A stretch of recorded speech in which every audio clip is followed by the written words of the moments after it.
Anin, Bojo, Sarah Hazel Dijnakas, Nabizing Donjaba. Hello, my name is Sarah Hazel, and I'm from Nipissing First Nation. I'm an Anishinaabe Kwe archaeologist with many years of experience working in the Middle East, the Canadian Arctic, Alaska, and most recently in Northern Ontario to help build archaeological capacity among Indigenous communities. In my position now as the project manager for the Unmarked Graves Working Group, I am working to develop training to help communities find missing children.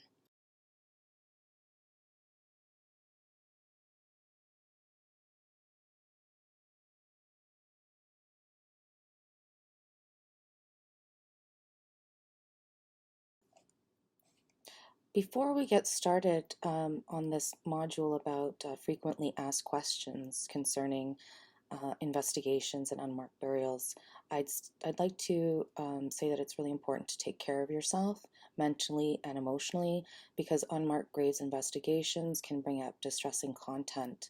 So please make sure you have mental health supports in place, or you can call one of the numbers on this slide if you are feeling triggered, and you can speak to a health professional. And I'll just leave this up here for a second in case you'd like to write this down.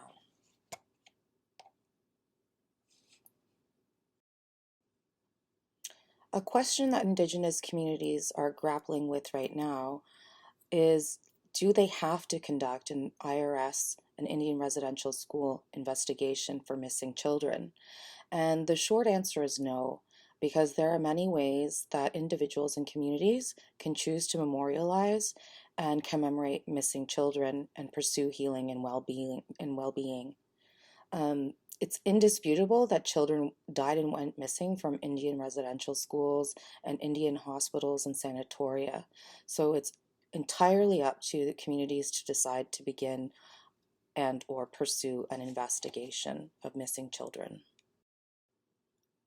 Another frequently asked question is, if a community wishes to pursue an unmarked graves investigation, what is the best way to start? An important first step is reaching out to mental health professionals and putting supports in place for community and family members involved in an investigation. This is heavy emotional work, and special care should be taken regarding mental health.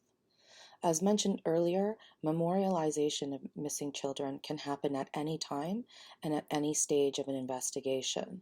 This can take many forms, including Indian residential school site visits and different kinds of ceremony. An important initial step would be to reach out to communities that have survivors associated with the potential IRS site that could be investigated. This will help with investigation planning and design, human resource mobilization, and funding applications. Once these steps are in place, archival research is the best place to start to look for missing children.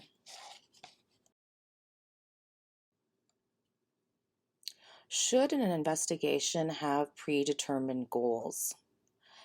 Yes.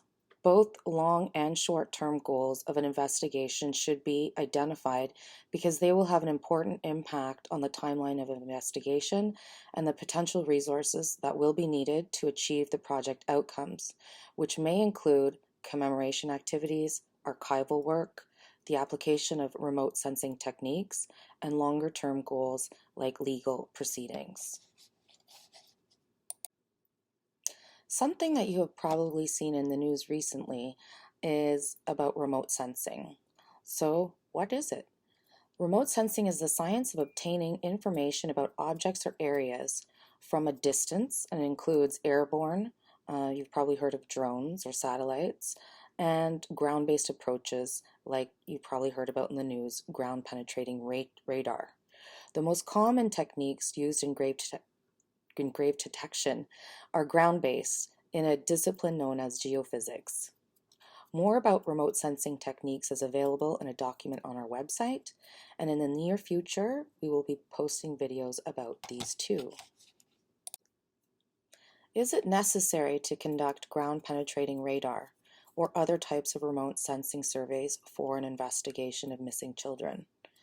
No. As the Truth and Reconciliation Commission reported in 2015, And as all survivors and their families know, there are many missing children located across the country at former Indian residential schools and in other contexts. There are also missing loved ones who were sent away for medical treatment and never returned. Geophysical survey is only necessary should Indigenous communities wish to better identify the locations and distribution of unmarked graves to either protect and memorialize these areas or to conduct further investigations. It may also be useful if a community is considering legal action or criminal liability. However, this decision is entirely up to the individual communities to make without external pressure or interference. Finally, what are the likely outcomes of conducting an archival investigation of an Indian residential school, sanatorium, hospital, or other institution? An archival investigation is a lengthy process that will require many person hours to find important documentary and contextual overlapping lines of evidence to create the life history and confirm the death of a missing child or individual. This will be heavy emotional work, but this is the best method for determining the identity and potential burial place of a missing child. The most likely outcome of an archival investigation is that many, but not all, missing children will be identified. It is less likely that the specific grave of any individual will be found even when combined with remote sensing survey methods. Archival sources may contain maps or photographs indicating cemeteries or burial areas that have long since lost any physical signs, purposely or naturally, like grave markers or fences. School registries may indicate unexplained changes to annual attendance by students, and teachers' reports may indicate punitive action or mistreatment of children corresponding to unexplained absences and/or long-term illnesses. Furthermore, infirmary or hospital, medical supplies, or doctor's records may also provide important clues about student attendance or injuries demonstrative of mistreatment or unexplained short and long-term absences. All these types of records, among many other types of documents, will be important in recreating the life history and death of a missing child. Miigwech, thank you for joining me for this module on frequently asked questions concerning unmarked burials investigations. Please feel free to contact me at the email address that I've listed on this slide. Thank you.